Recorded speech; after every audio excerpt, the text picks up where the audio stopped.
I want to welcome you back to another episode of Bob Montego. 3 years or so ago, I did a video entitled The Uncomfortable Truth About Chinese in Jamaica. And the point I was actually making was that instead of, gaslighting the Chinese investors that are in Jamaica, we should actually learn as much as possible from them, because there's no value in ranting and raving every day about Chinese investors coming in while Jamaica is dying in need of investment. And when the foreign investment comes in, we are, ordinary people are complaining and so forth. So, again, the overarching point was, learn from the Chinese. Today, we are now learning that the government of Jamaica and, and I myself, like other people, may have actually,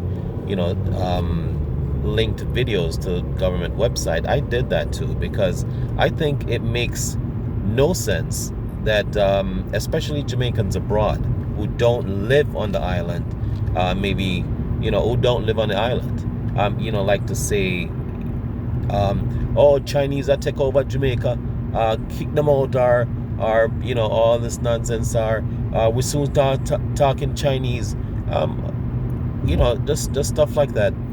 The more practical thing to do is to learn from the Chinese. Isn't that how the Chinese turned around their country and start giving their people one of the highest standard of living in the world? Yes. Now, this is not to say that Chinese, like any other developed country, investing in your country does not want or does not have any kind of ulterior motive. That's not what we're saying. We're saying the fact that they're there and you need them, you need the money, you need the investment, you need the expertise, because God forbid, if it were not for Chinese, I guess we would not be driving on some of the roads that we're actually driving on now. So I'm saying, think wisely. Now I'm hearing government talking about transference of technology. When the Chinese do stuff like building roads, like right now, the Montego Bay bypass, the Long Hill in Montego Bay, the bypass, all those roads, government is now talking about, a program to transfer, where the Chinese are offering transference of technology, of know-how. That's what I'm talking about. There's a certain Chinese shrewdness in doing business that I think ordinary people should be taken advantage of. What I mean by that, the Chinese businessman will come in, ordinary people. These are not necessarily any venture capitalists, or just ordinary people. They all have the shrewdness, that zenness about them.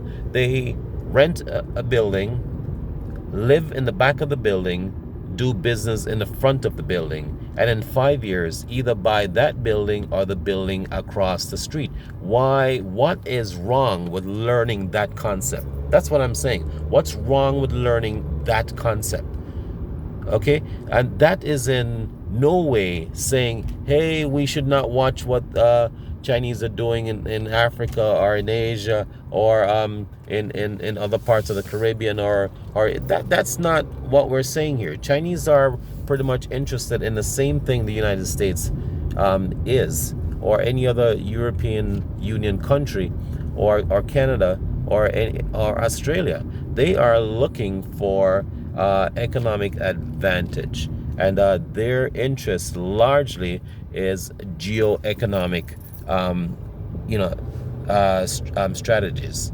Okay, all this other nonsense, when Jamaica is a poor country, when we missed our last best chance to become a developed country in the 70s, all these nonsense we're talking sometimes are those social media talking points, which is not helping us. I am saying, learn from the Chinese. Okay, learn from them. They have a certain shrewdness. They've been around a long time. Chinese is in our blood. They're part of the Jamaican makeup. You know, it's their shrewdness why we have so many large supermarkets in Jamaica. Believe it or not, bakeries. You know, our breads baked and our cheese cut and our bullas made and all the different things we consider as staple. These are first and second generation Chinese from the 1800s that have developed many of these mechanisms in our businesses that we now come to understand as a normal part of Jamaica's everyday life. So I'm saying again, so you're not misunderstanding me, because that first video, man, I've heard some nonsense I've never heard in my life. People just, going on social media and suddenly believe that they are learned or educated in current events or world events just by reading some video from some guy ranting and raving, and it sounds, it's mixed in with a little bit of truth, a little bit of alarmism, and a little bit of embellishment and so forth. I'm telling you, we need foreign investments. China has lots of money. It has so much money that the United States depend on China's money, China's loans. Don't fool yourself. United States China hold one of the largest debt in the entire history of humanity from the United States. Meaning if the United States is going to war, it's going to sell U.S. saving bonds to do that. Right? It does not advertise it all the time, but who buys those saving bonds? China. You understand? So China holds debt. You understand? Tons of debt for the United States. So I'm saying everybody depends on China for their money. They are the latest, most innovative people on the block. And they're growing and they're investing all over the world. Keep an eye on them, yes. I'm not going to tell anyone not to do that. But I'm saying Jamaica, a little tiny country, Jamaica, we are dynamic and all of that, but we are not a developed country. And we need the investment. So while they're coming in, building roads, investing money, transferring, certain knowledge that we need, learn from them. Ordinary people, learn from them. Or else we are going to remain a bend-down market, roadside stall nation. So learn how to do business from them. Learn how to build roads from them. You understand? Learn how to build bridges. Learn how to build sidewalks. You might think those things are rudimentary things that we know how to do well. Look at the roads when we build them. You understand? In a month, rainfall and they're gone. Learn how to build culverts, drainage system. You understand how to push roads through hillside, through mountains. Learn how to do that. I'm not saying we don't have a little bit of that, but clearly we don't have. We don't have the vast majority of that technology. So I'm saying learn from them. Learn how to build supermarkets.